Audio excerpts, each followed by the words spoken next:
အားလုံးပဲမင်္ဂလာပါကျွန်တော်ဒီနေ့ Facebook business page ကို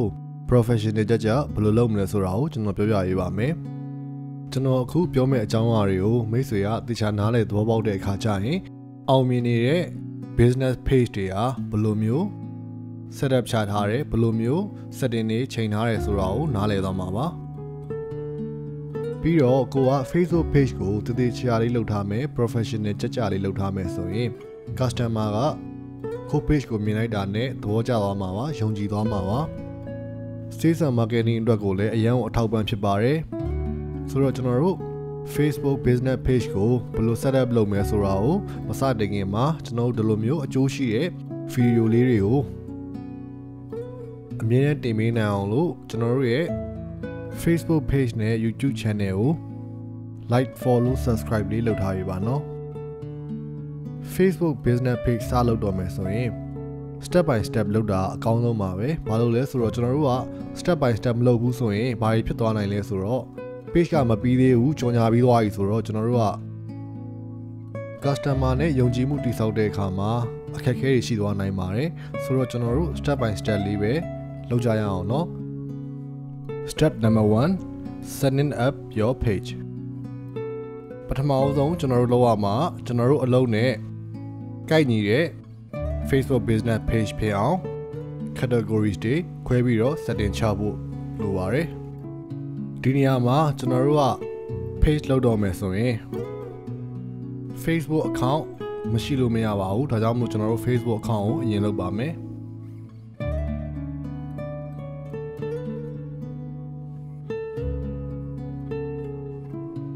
ကိုမှာ Facebook account ရှိသွားပြီဆိုရင်တော့ကျွန်တော်တို့ညာဘက်ချမ်းမှာရှိတဲ့ create ဆိုတဲ့ function ကနေတစ်ဆင့် page ဆိုတဲ့ function ကိုကျွန်တော်တို့ထပ်သွားပါမယ်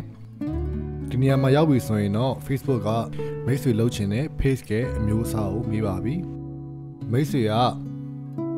product ဒါမှမဟုတ် service လုပ်မှာဆိုရင်ကျွန်တော်တို့ဘယ်ဘက်အချမ်းက business ဒါမှမဟုတ် brand ဆိုတဲ့ section ကိုရွေးဖို့လိုပါတယ်ညာဘက်ချမ်းမှာကြတော့မိတ်ဆွေကအသင်းဖွဲ့နေလုပ်တဲ့ဟာမျိုးတွေဆိုရင်ကျွန်တော်တို့ညာဘက်ချမ်း community or public figure ကိုရွေးပေးဖို့လိုပါတယ်ဒီ video တော့ကျွန်တော်တို့ကအဆုံးဦးတီထွင်နေစီးပွားရေးသမားတွေအတွက်ကိုရည်ရွယ်ပြီးတော့လုပ်ထားတာဖြစ်တဲ့အတွက် business or brand ကိုပဲလုပ်ပြသွားပါမယ်ကျွန်တော်တို့ guested button ကိုရွေးပြီးသွားရင်ကျွန်တော်တို့page ရဲ့နာမည်နဲ့ပြီးတော့ page ရဲ့အမျိုးအစားနဲ့ကိုရွေးရတဲ့ section ကိုထပ်ရောက်သွားပါပြီဒီမှာတော့ကျွန်တော်ကဥပမာအနေနဲ့ဆိုတော့ beauty salon အကြောင်းကိုကျွန်တော်ကလုပ်ပြထားတာပါဒါကြောင့်မလို့ကျွန်တော်တို့ beauty salon ရဲ့နာမည်ကိုရေးပါမယ် Planet Hair Dressing ဒါကျွန်တော်တို့ဒီ beauty salon ရဲ့နာမည်ပါပြီးတော့ categories ဒီအမျိုးအစားကိုကျွန်တော်ရွေးပါမယ်ဒါတွေကကျွန်တော်တို့အလှပရေးရာနဲ့ဆိုင်နေပြီးတော့ပို့ပြီးတော့တိတိကျကျသွားရရင်စပိန်နဲ့ဆိုင်တဲ့အတွက်ကျွန်တော်တို့က hair salon ကိုရွေးပါတယ်ပြီးရင်ကျွန်တော်တို့လိပ်စာတွေဖုန်းနံပါတ်တွေကိုအသေးစိတ်ထည့်ပါမယ်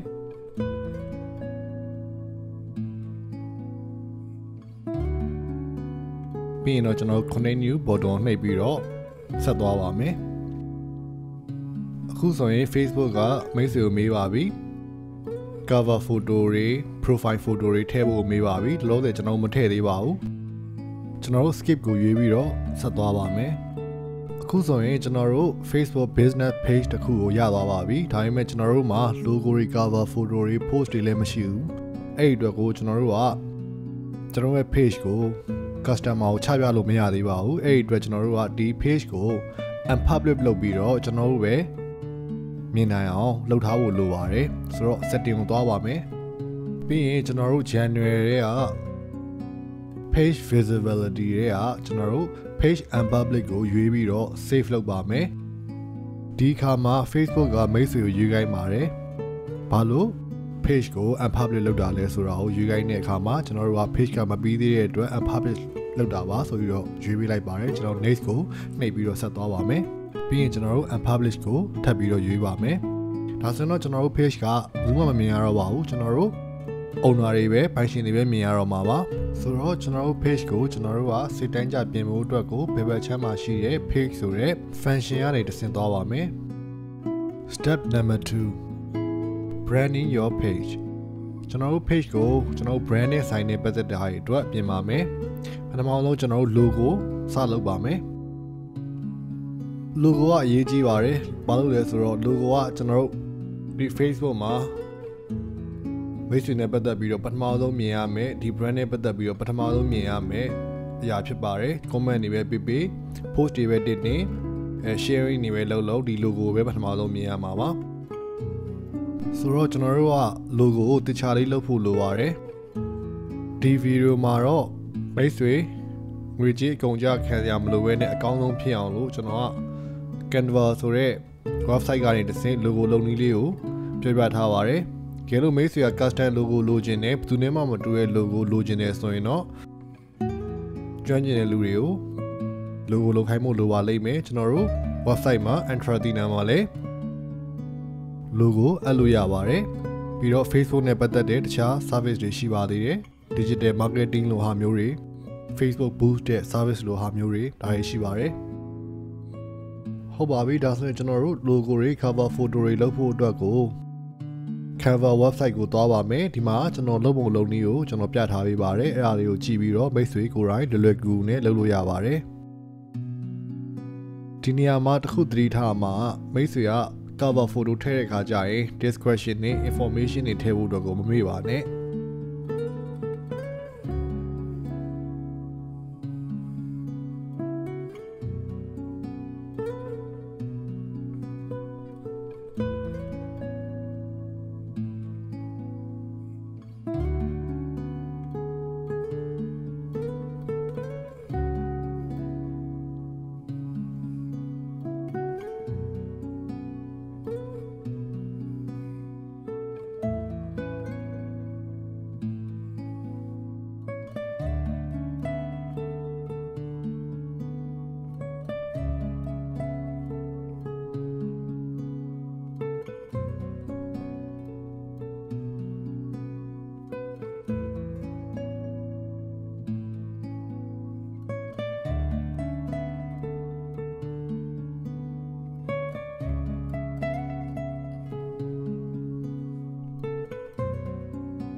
အခုကျွန်တော်တို့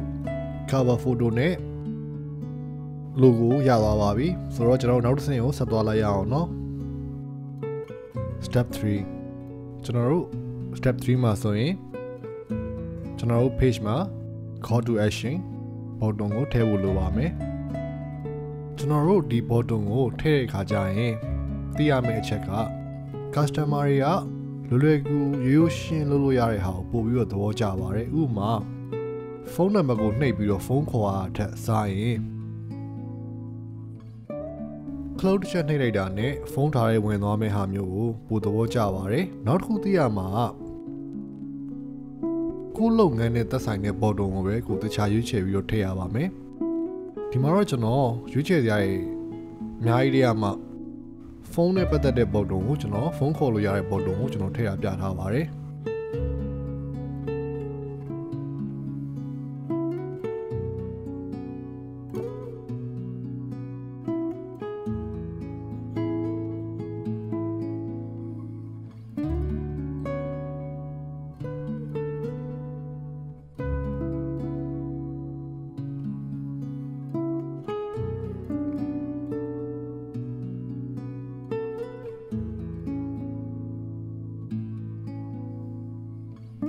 ဟုတ်ပါပြီအခုဆိုရင်ကျွန်တော်တို့မှာ call to action button ရှိသွားပါပြီ step 4 complete your business details ဆိုတော့ကျွန်တော်တို့ဒီမှာဒီ session မှာလုပ်ရမယ့်ဟာ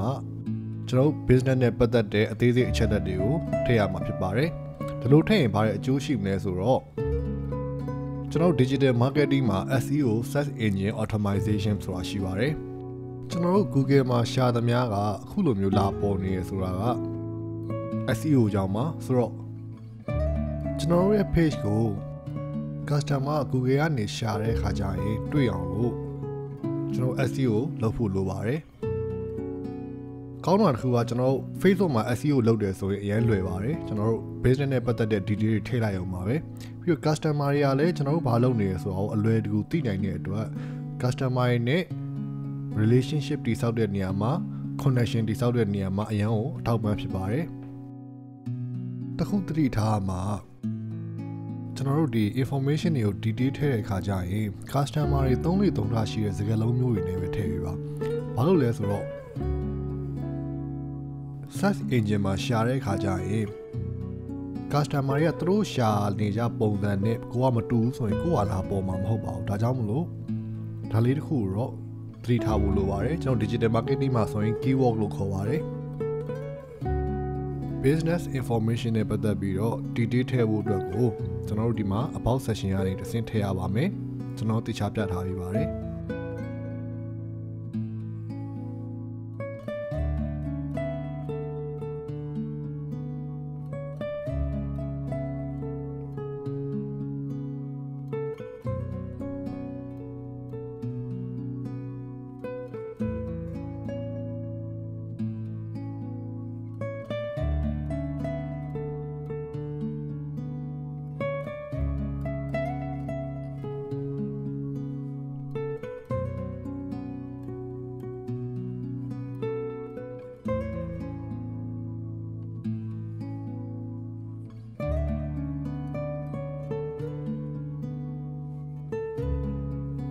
business နဲ့ပတ်သက်ပြီး detail information တွေထည့်ပြီးသွားပါပြီ step 5 interact with message customer နဲ့အဆက်အသွယ်လုပ်တဲ့အခါမှာကျွန်တော်တို့ message ကိုအများဆုံးသုံးပြီးလုပ်ကြတယ်ဒါကြောင့်မို့လို့ဒီ message ကိုကျွန်တော်တို့တခြားလုပ်ထားဖို့လိုပါတယ် customer ဆက်သွယ်လာတဲ့အခါသူပထမဆုံးမြင်ရမယ့် message က2မျိုးပဲရှိပါတယ်ကျွန်တော်တို့ greeting message နဲ့နောက်တစ်ခုကကျွန်တော် instant reply နဲ့ဖြစ်ပါတယ်ဆိုတော့ဒီမှာတော့ကျွန်တော်ပြထားပေးပါတယ်တကယ်လို့နားမလည်ရရှိတယ်ဆိုရင်ကျွန်တော်တို့ intrathener မှာလာပြီးတော့မေးလို့ရပါတယ်ကျွန်တော်ဒီမှာတော့ message setup လုပ်တဲ့အပိုင်းကိုအကြမ်းမြင်ပြထားပေးပါတယ် step 6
ဟုတ်ပါပြီအခုကျွန်တော်တို့ message နဲ့ပတ်သက်ပြီးတော့လုပ်ရမယ့်အပိုင်းပြီးသွားပါပြီ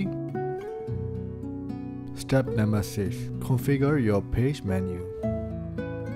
Facebook business page တစ်ခုမှာ menu တွေရှိပါတယ်တချို့ menu တွေကကျွန်တော်အလုံးနဲ့မသက်ဆိုင်တဲ့ menu တွေရှိပါတယ်တချို့ဟာတွေကကျွန်တော်အလုပ်အတွက်ကိုအရန်ကိုအသုံးဝင်တဲ့ menu တွေရှိပါတယ်ဆိုတော့ကျွန်တော်တို့တွေကလိုအပ်တာတွေကိုပဲထားပြီးတော့မလိုတာတွေကိုကျွန်တော်တို့ဖျောက်ထားပါမယ်ဒီမှာတော့ကျွန်တော်က hair salon နဲ့ပတ်သက်ပြီးတော့လုပ်ပြထားပါတယ်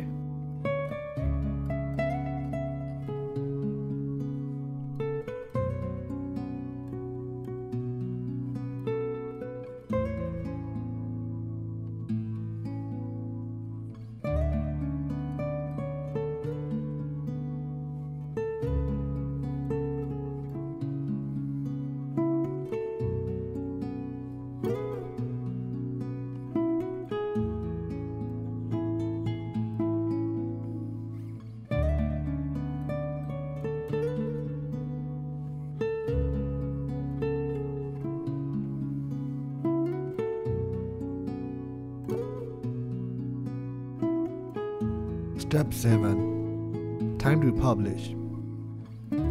ဟုတ်ပါပြီကျွန်တော်တို့မှာ page မှာရှိထိုက်တဲ့အင်္ဂါရက်တွေအားလုံးပြည့်စုံသွားပါပြီဆိုတော့ကျွန်တော်တို့ page ကို audience ကို customer ကိုစပြီးတော့ချပြလို့ရပါပြီဆိုတော့ကျွန်တော်တို့ page ကို public လုပ်ပါမယ်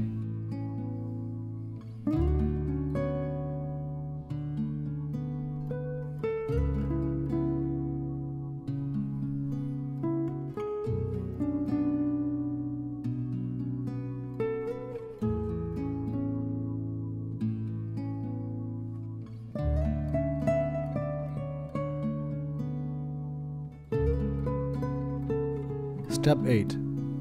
Invite your friends and create a vanity URL နောက်ဆုံးအဆင့်မှာ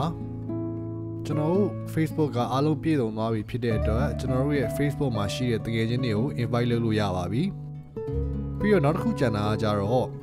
Facebook ကပေးထားတဲ့ URL ကအရန်ရှည်တဲ့အတွက်ကျွန်တော်တို့က URL အတူလေးမှတ်လွယ်အောင်ကို brand name နဲ့လည်းကို business name နဲ့လည်းကိုက်ညီတဲ့ URL ကိုကျွန်တော်တို့ပြောင်းပါမယ်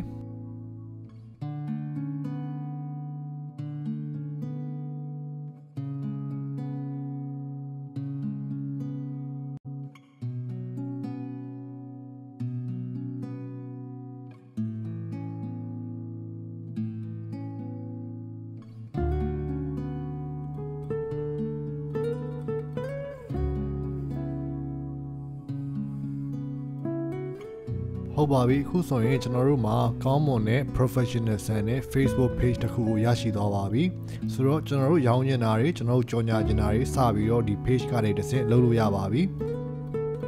ကျွန်တော်အခုပြောပြခဲ့တဲ့အကြောင်းအရာတွေကမိတ်ဆွေအတွက်အကျိုးရှိမယ်ထင်ပါတယ်နောက်ပိုင်းမှာလည်းဒီလို video လေးတွေဆက်ပြီးတော့ပြောပြလို့ရအောင်တင်ပေးလို့ရအောင်ကျွန်တော်တို့ရဲ့ Entrepreneur Facebook page က YouTube channel ကို like subscribe လုပ်ထားပေးဖို့အတွက်တောင်းဆိုချင်ပါတယ်အားလုံးစိတ်လုံးချမ်းမြေ့ကြပါစေခင်ဗျာ